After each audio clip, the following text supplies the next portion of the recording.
pagi, siang, sore, ataupun malam. Apa kabar hari ini? Semoga tetap sehat dan bahagia selalu. Hari ini aku bakal nemenin di podcast dengan tema komik Janji Pemuda. Kita bakal bahas komik Janji Pemuda. Bukan janji jiwa loh ya. Oke, jadi Janji Pemuda ini menceritakan tentang para pemuda pejuang kemerdekaan pada masa dulu nih. Selain menceritakan pemuda masa dulu, di sini juga menceritakan kurangnya rasa nasionalisme anak zaman sekarang. Dimulai pada awal komik digambarkan ada sekumpulan anak lagi main gundu. Wah, mainan kakakku zaman dulu nih. Saat bermain, ada satu anak yang mengejek temannya dengan sebutan Jawa. Nah, mengejek itu kan gak baik ya. Jadi anak itu ditegur nih sama satu pria, yaitu papanya Ririn.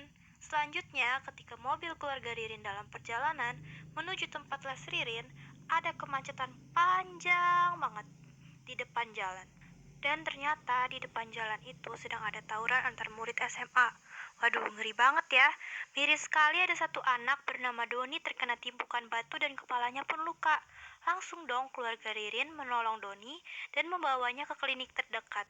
Ririn pun bertanya kepada kakeknya, kenapa banyak sekali tawuran di mana-mana? Padahal tawuran itu kan tidak baik kan? Nah, jadi si kakeknya ini pun menjawab, karena rasa persaudaraan telah lemah, persatuan telah kendur. Si Ririn tidak mengerti dan bertanya kepada kakeknya apa maksudnya itu. Si kakeknya pun menjelaskan kenapa Indonesia dapat dijajah oleh Belanda selama 350 tahun, yaitu karena dulu bangsa Indonesia tidak bersatu dan bercerai-berai.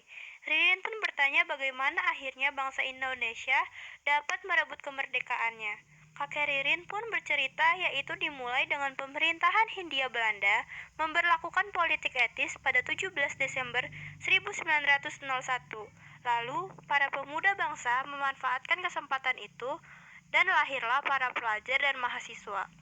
Untuk keperluan tersebut, pemerintah Hindia Belanda mendirikan gedung bernama Stovia di Batavia yang sekarang menjadi kota Jakarta.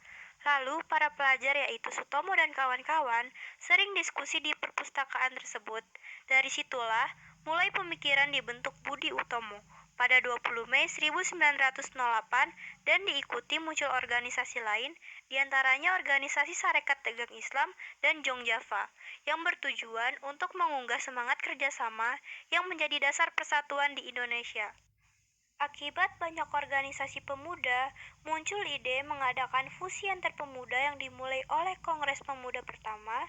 Setelah itu dilanjut Kongres Pemuda kedua pada tanggal 27-28 Oktober tahun 1928, serta dilaksanakan permainan biola, lagu Indonesia Raya oleh W.R. Supratman. Keputusan rapat pun dibacakan dan menjadi ikrar pemuda-pemudi Indonesia yaitu Sumpah Pemuda.